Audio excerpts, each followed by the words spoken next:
Hi. Right, I'm knackered. It's very early. We've got some friends coming over later, so I'm going to try and cover off the vast majority of my vlog post before they get here. And that's what we're going to be looking at today. It's time for a drone video.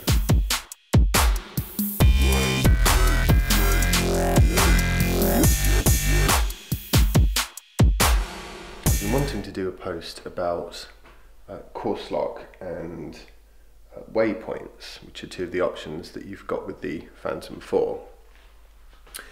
So we're going to do that, and what you've got with course lock is you plot in a course, the drone flies the course, and if you have it in free mode, then you're free to rotate the craft as it goes round. So it's sort of quite a good way of getting easy shots, or not easy shots, complicated, difficult shots, where you have to change the orientation as you fly, but you still want it to fly sort of in the same direction.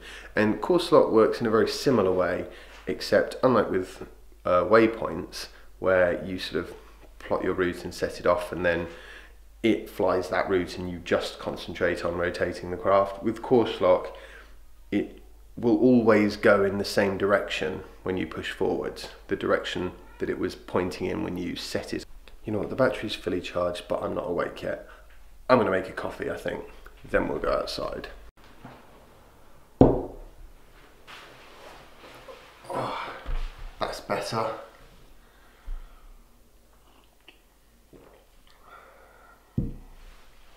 Right, so what's the point of course lock and waypoints? Well, basically, where you have a more expensive drone, what you'll have is often a two-man team.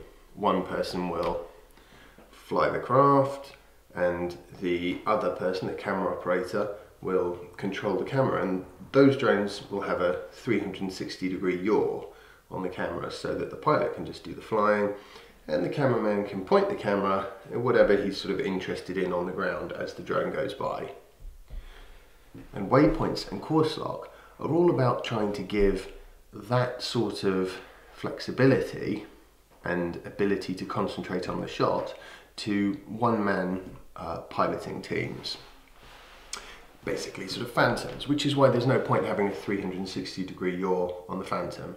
The vast majority of people are going to be flying in a one-man team, so they're just not going to be able to make use of it. If you've got an Inspire 1, you can't make use of the yaw, as I understand it, when you fly on your own. You need a second controller and a camera operator to make the most of that. Personally, I think drone pilots are actually better off if they're flying a single man craft rather than using waypoints or course lock, which take a little while to set up and use, and you don't necessarily get that much of a better result. Then personally what I would do is just learn to get comfortable panning the camera around as you fly and maintaining the orientation in the sky. So you know, you start off flying forwards, and then you're flying diagonally, and then to the side, and then diagonally backwards, and then backwards. And as you do that, sort of control the yaw and just get the hang of using all of those controls in a coordinated way.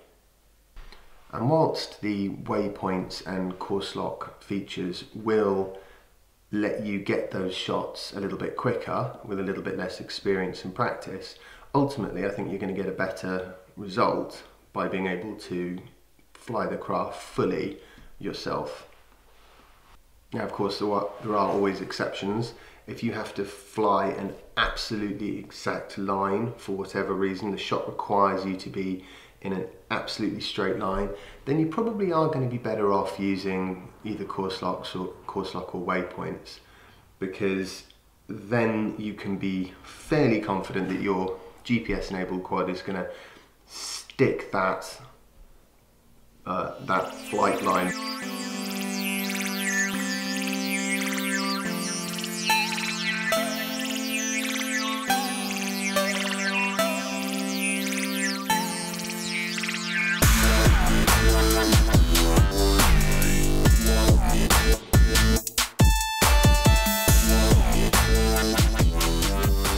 Using Waypoints is easy. Just go to the menu, hit Smart, then Waypoints, and record, and then we fly along, and as you're flying along you press on the screen record waypoint at the right place to record where you want the craft to go. And of course don't forget that it's going to fly between these waypoints in a direct line, so make sure there are no obstructions or anything like that in the way. And then when you're done, you just click done. Change the heading mode to free mode, set the speed that you want it to fly along at, and click start. And then the aircraft will head off along the route that you've just created, and whilst it's going you will be able to rotate it and pan the camera up and down and get exactly the shots that you're hoping to get. Now, course lock works in a very similar way. With course lock you just hit the menu for course lock instead of waypoints, point the aircraft in the direction you want it to set that heading, and then hit apply. Then from that point on the aircraft will always go in that direction if you move the stick forwards, or backwards or left and right. Obviously will have the appropriate effects, but it will always be with the orientation to that heading, irrespective of which direction the aircraft is actually pointing. So it achieves a very similar thing, it's just that the aircraft won't go anywhere unless you actually tell it to, whereas with waypoints it'll actually do the whole flight plan. Now let's have a little look at a sort of side-by-side comparison of flying with course lock and just flying normally, trying to sort of keep the aircraft going in the direction that you want it to as you pan round.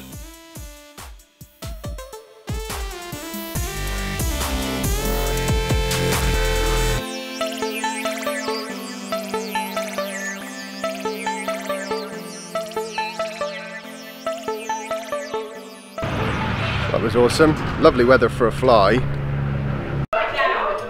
Apparently we're going to something called Dutton Hill in a minute. I've no idea what that is. I'm sure it'll be fun. Probably. Oh. Hello. Hello. And that is why I got a Tesla with air suspension and not one with an electric sunroof.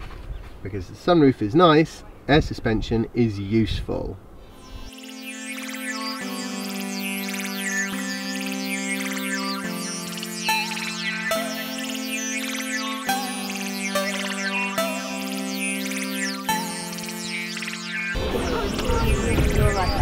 Yeah, burger with cheese. Absolutely. I hope you've all enjoyed today's post, and if you have, don't forget to hit the subscribe button and give it a big thumbs up. It's always helpful, and I'll see everyone tomorrow for another installment of my daily vlog. Bye!